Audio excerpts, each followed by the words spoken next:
ગીર સોમનાથથી સમાચાર માધુપુર ગીર વિસ્તારમાં ચકચારી ઘટના બની। માધુપુર ગીર વિસ્તારમાં ગૌવંશનું કપાયેલું માથું મળી આવતા ખળભળાટ મચી ગયો। ગૌવંશની હત્યાને લઈને તલાળા સર્વ સમાજમાં આક્રોશ જોવા મળ્યો। ગૌવંશની હત્યા કરનાર સામે કાર્યવાહીની સર્વ સમાજે માંગ કરી।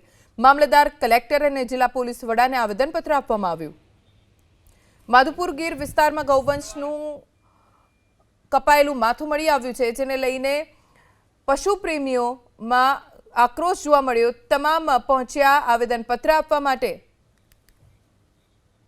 માધુપુર ગીર વિસ્તારમાં ગૌવંશનું કપાયેલું માથું મળી આવતા ખળભળાટ મચી ગયો। ગૌવંશની હત્યાને લઈને તલાળા સર્વ સમાજમાં આક્રોશ જોવા મળ્યો। ગૌવંશની હત્યા કરનાર સામે કાર્યવાહીની સર્વ સમાજે માંગ કરી। મામલતદાર, કલેક્ટર અને જિલ્લા પોલીસ વડાને આવેદનપત્ર આપવામાં આવ્યું। માધુપુર ગીર વિસ્તારમાં ગૌવંશનું કપાયેલું માથું મળી આવ્યું છે, જેને લઈને પશુ પ્રેમીઓમાં આક્રોશ જોવા મળ્યો। તમામ પહોંચ્યા આવેદનપત્ર આપવા માટે।